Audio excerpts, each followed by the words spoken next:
লূত নবীর স্ত্রীর চরিত্র ভালো ছিল, সে চরিত্রহীনা ছিল না। কিন্তু যখন আল্লাহ গজব দিলেন, তার স্ত্রীকে আল্লাহ ধ্বংস করে জাহান্নামে দিয়ে দিলেন। আমি একটা দুইটা না, যতগুলো তাফসীর আমার জীবনে দেখেছি, সব মুফাসসিরদের ব্যাপারে একমত। আমি এটা প্রথমে বুঝছিলাম না। জেলখানা যাওয়ার পরে আপনাদের এই পাশের বিভাগ রংপুর বিশ্ব ইসলামী আন্দোলন বাংলাদেশ জামাত ইসলামের সহকারী সেক্রেটারি জেনারেল ছিলেন জনাব এটিএম আজহারুল ইসলাম। মাঝে মাঝে আমার কাছে বই পাঠাতেন। প্রোডাক্টিভ মুসলিম বলে একটা বই আছে, ওনার কাছে প্রায় 100 উপরে বই ছিল, কিন্তু হিন্দু কারারক্ষী এই কারণে ওনার কাছে বই থাকতে দিত না। বই যদি কাছে থাকতে না দেয়, বাধ্য হয়ে যারা ইসলাম বোঝে, ইসলাম প্রচার করে, এরকম মানুষের কাছে পাঠিয়ে দিত। আমার সাথে যেহেতু পরিচয় ছিল, এই জন্য মাঝে মাঝে কারারক্ষীদেরকে বলতো হামসাকে বইগুলো দিয়ে আসো, যেন শেষ করে, করার পরে যেন বাইরে এগুলো প্রকাশ করে। তার ভেতরে এই তথ্যটা পেয়েছি আমি। লূত নবীর স্ত্রীর চরিত্র ভালো, সে চরিত্রহীনা ছিল না। তারপরও আল্লাহ তাকে ধ্বংস করে দিয়েছেন একটাই মাত্র কারণ। সব মুফাসসিররা জানিয়েছেন সে তলে তলে চরিত্রহীন লোকদেরকে সাপোর্ট করত। বগুড়াবাসী, আপনি এখান থেকে কিছু নেবেন না। আপনার চরিত্র ভালো, আপনি নামাজ পড়েন, রোজা করেন, আপনার বউ পর্দায় থাকে, কিন্তু এমন মানুষকে আপনি সাপোর্ট করেন যার চরিত্র ভালো না। এরকম মানুষ দেশে নেই। লূত নবীর স্ত্রীকে যদি আল্লাহ চরিত্রহীনদের সাপোর্ট করার কারণে জাহান্নামে দেয়, আপনাকে দেবে না মানে? এজন্য যার পেছনে থাকবেন খুব খেয়াল করে। এটা দুনিয়ার বিষয় হলে আল্লাহর কসম আমি বলতাম না, এটা সম্পর্ক আখিরাতের সাথে। এই পৃথিবীর ময়দানে যার আদর্শ ঠিক নেই, নেতা ঠিক নেই, এ মারা যাওয়ার পরে কিতাবুল মুফরাদের ভেতরে হাদিস পেয়েছি, আলাদাবুল মুফরাদ, ও মরণের সঙ্গে সঙ্গে বিনা হিসাবে বিনা বিচারে জাহান্নামী। আমি আপনাদেরকে বাঁচাতে এসেছি। এখন যদি আপনি বাঁচতে না চান, জান আপনার বিবেকের উপরে ছেড়ে দিলাম। আমি দেখতে পাচ্ছি কোরআনের চোখ লাগিয়ে যে আপনি জাহান্নামে যাচ্ছেন। আসেন, ফিরে আসেন। এখনো পশ্চিম থেকে সূর্য ওঠে নাই, এখনো পর্যন্ত তওবার দরজা বন্ধ হয়ে যায়নি। ফিরে আসেন, এটা দুনিয়ার বিষয় না। বগুড়াবাসী বহু ভালোবাসি আপনাদের। এটা দুনিয়ার বিষয় না, এটা আখিরাতের সাথে সম্পৃক্ত। আপনি ধরা খাচ্ছেন। সাইয়্যিদুল বাশার আল্লাহ দিয়েছেন, সাইয়্যিদুল আলামিন দিয়েছেন। যদি বলেন আমি বগুড়ায় না, আমি কুষ্টিয়ায় বাস করি, কুষ্টিয়া কি পৃথিবীর ভেতরে না? শুধুমাত্র 228টা রাষ্ট্র নিয়ে পৃথিবী গঠিত। এখান থেকে আরো যত গ্রহ আছে, কেউ যদি বলে আমি মঙ্গল গ্রহে বাস করি, ওইটা কার? কেউ যদি বলে চাঁদের দেশে বাস করি, ওইটা কার? ওখানে আপনাকে নবীকে নেতা মানা লাগবে। ইয়াতানাজ্জালুল আমরু বাইনাহুন্না, প্রত্যেকটি জায়গায় আল্লাহর বিধিবিধান নাজিল হচ্ছে ওই সৃষ্টি দেখে দেখে। কেউ যদি বিজ্ঞান মঙ্গল গ্রহে নিয়ে যে বলে আমি এখানে বাস করব, আমি আর পৃথিবীতে যাব না, আপনাকে ওখানে যতদিন বসবাস করবেন বিশ্ব নবীকে আদর্শ নেতা মানা লাগবে, মাস্ট বি। না মানলে আপনি জাহান্নামে। দল করতে প্রথমেই নেতা লাগে। আমাদের যে নেতা আমরা পেয়েছি, পৃথিবীর শ্রেষ্ঠ নেতা, এর চাইতে বড় নেতা দুনিয়ায় আছে আর? আমরা যাবো চরিত্রে 2 নম্বরে লাগে। আমরা জানি সংগঠন। পৃথিবীতে বহু সংগঠনের নাম আমরা পেয়েছি। বাংলাদেশ জামাতে ইসলামী এর ভেতরে যে শব্দগুলো দিয়ে গঠিত, আপনি তাকান। অনেকে বলে মওদুদি বানিয়েছে, আরে শয়তান বানিয়েছে যে। আপনি লক্ষ্য করেন শব্দের দিকে, জামাতে ইসলামী, ইসলামের দল, এর চাইতে আর সুন্দর জিনিস কি থাকে? এই শব্দটা নেওয়া কোরআনে কারীমের সূরা আলে ইমরানের 104 নম্বর আয়াতের প্রথম অংশ থেকে। ওয়ালতাকুম মিনকুম উম্মাতুন, এই যে শব্দ থেকে। 3 নম্বরে লাগে আমরা দেখেছি প্রতীক লাগে। এই পৃথিবীর সর্বশ্রেষ্ঠ প্রতীক হচ্ছে দাড়িপাল্লা। আপনি বাংলাদেশের হাইকোর্টে যান, সুপ্রিম কোর্টে যান, দেখবেন একটা দাড়িপাল্লা টাঙানো আছে। কথা বলছেন? কেন টাঙিয়েছে সরকার? এ বাংলার 18 কোটি মানুষকে বোঝাতে চায় যে বাংলাদেশের বগুড়া জেলার ম্যাজিস্ট্রেট কোর্ট, জজ কোর্ট থেকে যদি তোমরা ন্যায় বিচার না পাও, হাই কোর্টে যদি না পাও, সুপ্রিম কোর্টে এসে দেখো দাঁড়ি পাল্লা টাঙানো আছে। এখানে পাল্লা একদিকে ঝুলে যাওয়া না, একেবারে সমান্তরাল। তার মানে সরকার বাংলার মানুষকে বোঝাতে চাচ্ছে যে এখানে আসলে ন্যায় বিচার পাওয়া যাবে। যে প্রতীক দিয়ে আমাদেরকে আপনি দেখাচ্ছেন যে এখানে ন্যায় বিচার কায়েম হয়, এই প্রতীকের মানুষগুলো যদি সত্যি সত্যি ওই জায়গায় যেতে পারে, ন্যায় বিচার কত প্রকার কি কি। বাংলাদেশ জামাত ইসলামীর কেন্দ্রীয় আমির, আমার তো মনে হয় আমার চোখে দেখা, আমি জেলখানায় ওনার সাথে যতদিন ছিলাম আমি দেখেছি তার ঈমান, তার আমল, তার আখলাক, এমনকি তার যে তাওয়াক্কুল আল্লাহর উপরে, যে ইখলাস নিয়ে তিনি কাজ করেন, এটা জীবিত ওলি একজন। এই মানুষটা ঘোষণা দিয়েছে বাংলাদেশে অনেকেই মেয়েদেরকে বোঝাচ্ছে, জুজুর ভয় দেখায় যে ইসলাম যদি ক্ষমতায় যায় তোমাদেরকে ঘরবন্দি করে ফেলবে। উনি ঘোষণা দিয়েছে ইসলাম যদি সত্যি বাংলার ক্ষমতায় যায়, মেয়েরা এমন কথা বলতে বাধ্য হবে যে কিয়ামত পর্যন্ত ইসলাম বাংলাদেশে থাক। আপনি একটু দিয়ে দেখেন না কেন? প্রতীক যখন টাঙানো দেখে বলছেন যে না এটা ন্যায় বিচারের প্রতীক, এ প্রতীক যদি সামনে আসে আপনি হাতের কাজ করবেন তো? বলেন, এটা তো রাজনীতি।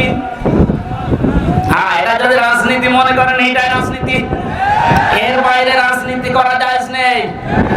কারণ এর বাইরে আপনি দাড়ি পাল্লার বাইরে যত রাজনীতি 53 বছরে দেখলেন না, দাড়ি পাল্লার বাইরে আমরা যা দেখলাম, দেখতে বেশি অধিকাংশ গুলো দুর্নীতিতে ভরা।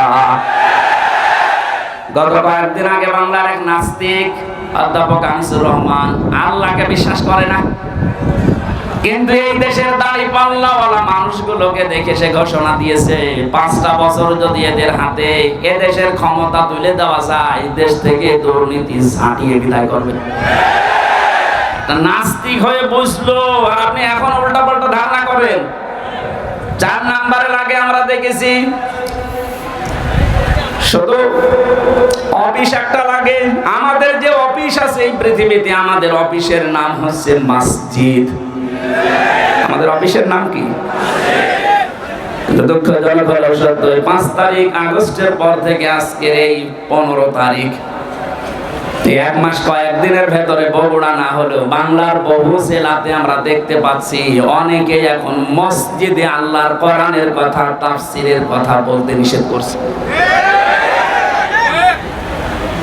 15.5 বছরে এত বড় বড় জালেমরা পর্যন্ত সাহস পায়নি যে মসজিদে আল্লাহর কথা বলা যাবে না, কিন্তু এই 1 মাসে 8-9 দিন আমরা দেখতে পেলাম।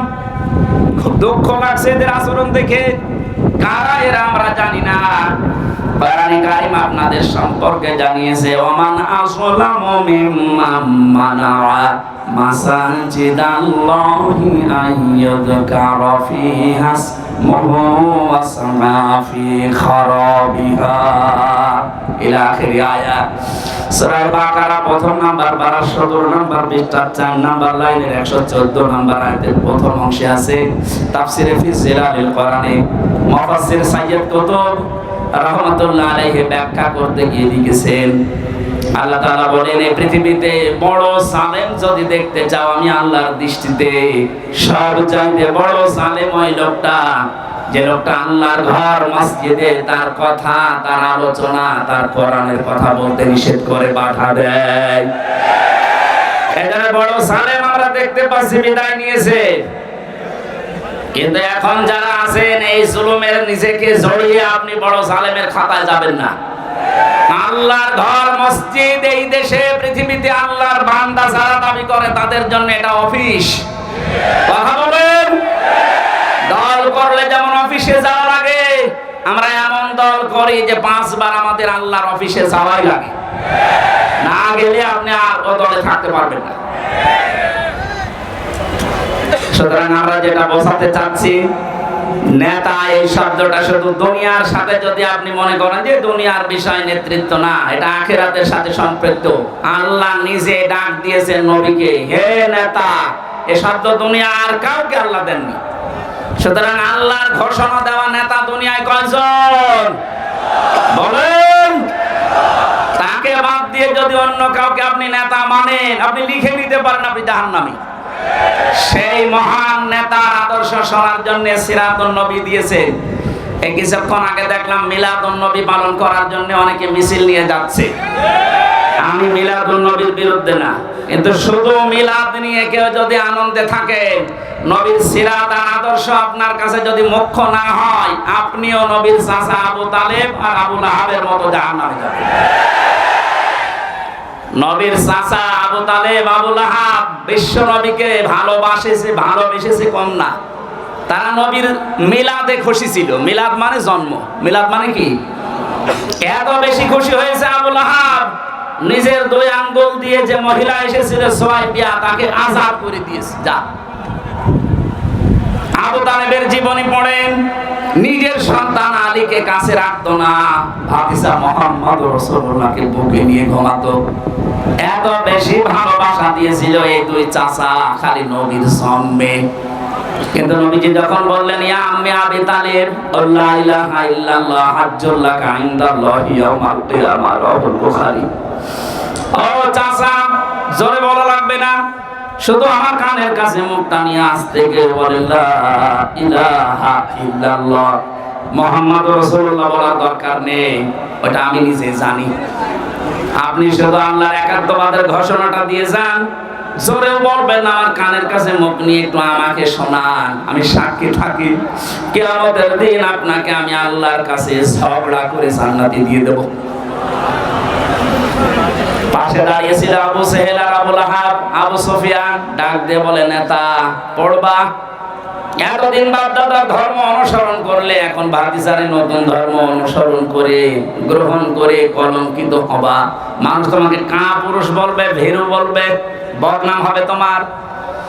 আবু তালেব ওই দিন বলেছিল, মুহাম্মদ ভাতিজা আমার, আমি তোমাকে ভালোবাসি, তোমার জন্মের পর থেকে আমি খুশি, কিন্তু তোমার এই আদর্শটা আমি মানতে পারলাম না, তুমি আমাকে মাফ করে দিও। মাফ করার মালিক কি নবীজি না আল্লাহ? আরো জোরে বলেন। আমি সংক্ষেপ করছি এই কারণে, কারণ এই 2 জন চাচার জীবনী আমি পুরা পড়েছি। নবীর জন্মে এত খুশি যারা ছিল, দেখলেন নাকি বললাম, কিন্তু 2 জনই জাহান্নামী। 2 জনে কি বলেন বলেন? একজনের পায়ের নিচে শুধু একটু ফিতা লাগিয়ে দেবে জাহান্নামের, মাথার মগজ পর্যন্ত টকবক করে ফুটতে থাকবে। আবু লাহাব জাহান্নামী, এটা আল্লাহ কোরআনে কারিমে সূরা লাহাব, জাআকুম মিনাল্লাহি নূরুন ওয়া কিতাবুম মুবিন। বলেন আল্লাহু আকবার।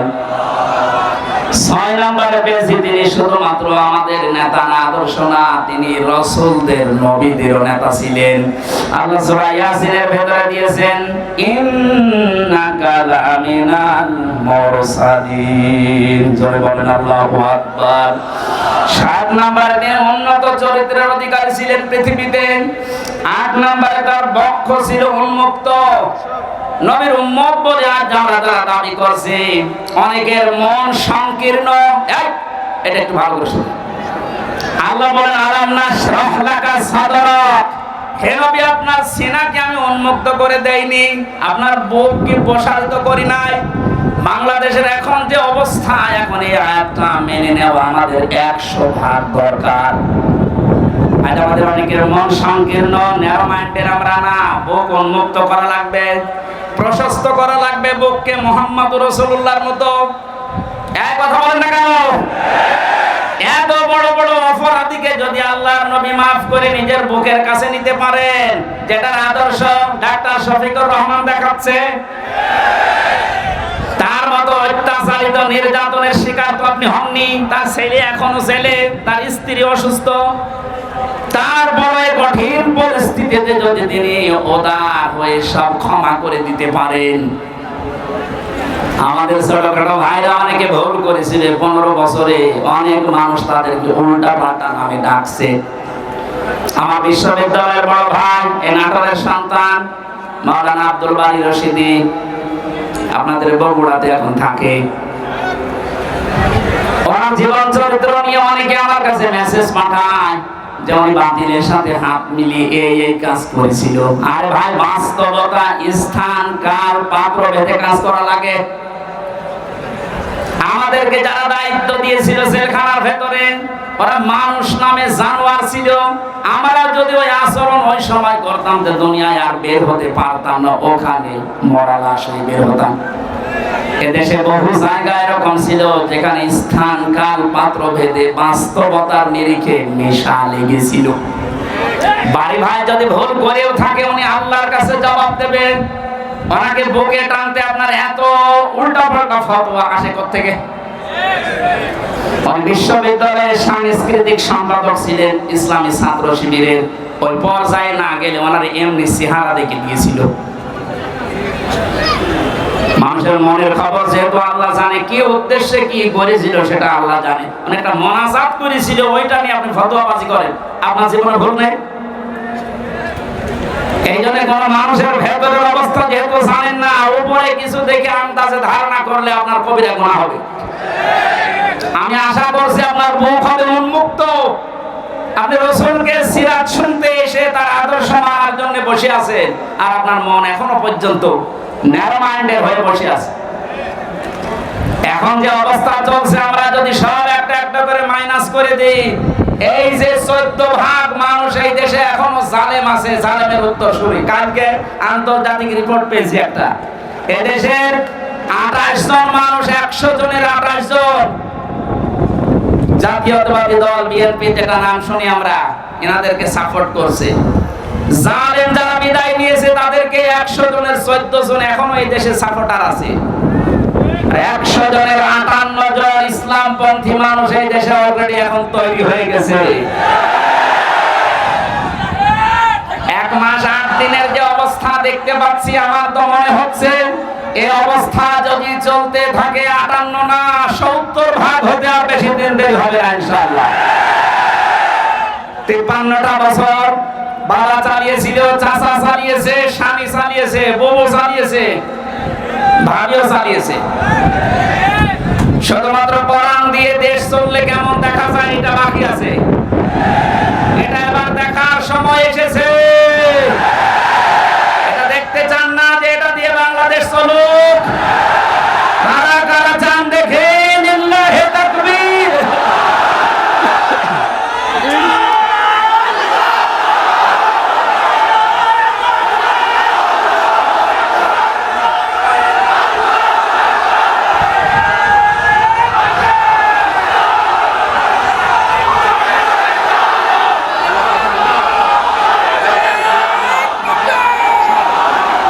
সম্মানিত ভাইরা, আমি যতগুলো নোট করেছিলাম, এত কয়েক ঘন্টা লাগার কথা, 27 টা কেবল চলছে, 7টা।